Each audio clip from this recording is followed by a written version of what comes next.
قال رسول الله صلى الله عليه وسلم من أعطش نفسه في صائفين মান আতাশা নাফসাহু, যে নিজেকে পিপাসার্ত রাখলো, ফি সাইফিন, গরমের মধ্যে, প্রচন্ড গরমের মধ্যে পানির পিপাসা আছে কিন্তু রোজা রেখে পানি পান করলো না, নিজেকে পিপাসার্ত হিসেবেই রাখলো, সাকাহুল্লাহু ইয়াউমাল আতশি, তো শুনে রাখো একটা দিন আসবে যেই দিনটা হবে পিপাসার দিন, যেই দিন সূর্য মাথার আধা হাত উপরে থাকবে, পিপাসায় গলা ফেটে যাবে, পিপাসায় বুকটা চৌচির হয়ে যাবে। ওই দিন যারা এই রমজান মাসে পিপাসার্ত থাকবে কিন্তু পানি পান করবে না, আমি আল্লাহর ভয়ে তারা পানি পান করবে না, ওই দিনটা আসবে পিপাসার দিন। ওই দিনে আমি তাদেরকে পিপাসার্ত রাখবো না।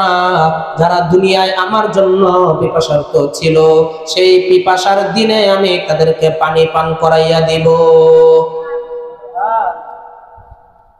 আরেক হাদিসের ভিতরে আল্লাহ রাসূল বলেন, ইন্না ফিল জান্নাতি বাবা, ও দুনিয়ার মানুষ শুনে রাখো, জান্নাতের মধ্যে একটা দরজা আছে, ক্বালু লাহু রায়্যান, যেই দরজার নাম হইল রায়্যান।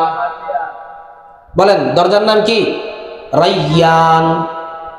ইন্না ফিল জান্নাতি বাবা, জান্নাতের একটা দরজা আছে, ক্বালু লাহু রায়্যান, যেই দরজার নাম হবে রায়্যান, ইয়াদখুলু মিনহু সাইমুন, এই রায়্যান নামক জান্নাতের দরজা দিয়ে শুধুমাত্র রোজাদার মানুষ প্রবেশ করবে, লা ইয়াদখুলু মিনহু আহাদুন গায়রুহুম, রোজাদার ছাড়া অন্য কেউ এই দরজা দিয়ে প্রবেশ করবে না। ফাইদা দাখালু উগলিকা, যখন রোজাদার এই জান্নাতের এই রায়্যান নামক দরজা দিয়ে প্রবেশ করবে, দরজাটা বন্ধ হয়ে যাবে, অন্য কোনো ব্যক্তির জন্য এই রায়্যান নামক জান্নাত খোলা হবে না, রায়্যান নামক দরজা খোলা হবে না, একমাত্র রোজাদার জন্য, যারা দুনিয়ার মধ্যে আল্লাহর জন্য কষ্ট করে রোজা রাখবে, পেটের মধ্যে ক্ষুধা থাকবে, খাইবে না, গলার মধ্যে পিপাসা থাকবে, পান করবে না, চাহিদা থাকবে, স্ত্রীর কাছেও যাবে না, আল্লাহর জন্য সকাল থেকে সন্ধ্যা পর্যন্ত রোজা রাখবে। আল্লাহ নিজে ঘোষণা দিয়েছেন, রায়্যান নামক জান্নাতের দরজাটা ওই ব্যক্তিদের জন্য বরাদ্দ থাকবে। শুধুমাত্র রোজা আর কোরআন, রোজা আর কোরআনের ব্যাপারে হাদিসের মধ্যে পাওয়া যায়,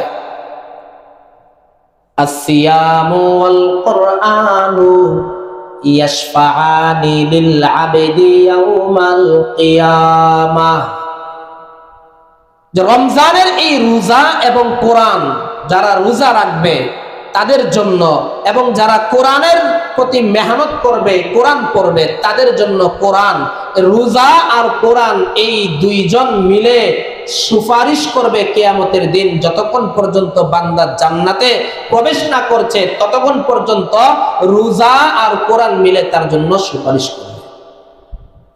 এখন দেখেন আল্লাহ তাআলা আমাদেরকে কত সুন্দর নিয়ামত দান করছে।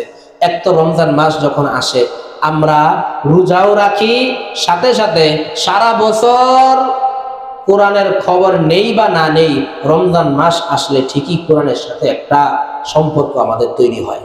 আমরা নিজেরাও কোরআন পড়তেছি, তারাবির মধ্যে প্রতিদিন তারাবির মধ্যে দাঁড়ায় দাঁড়ায় কোরআন শুনতেছি। তো যে ব্যক্তি রমজানে ঠিক মতো রোজা রাখবে, 5 ওয়াক্ত নামাজ আদায় করবে, সাথে সাথে তারাবির নামাজের ভিতরে যারা খতমে তারাবির দ্বারা যারা কোরআনের সাথে সম্পর্ক করবে, তাদের ব্যাপারে আল্লাহর রাসূল বলেন, এই কোরআন আর এই রোজা দুইজন মিলে এমন ভাবে সুপারিশ করবে যে তাকে জান্নাতে প্রবেশ করাইয়া ছাড়বে।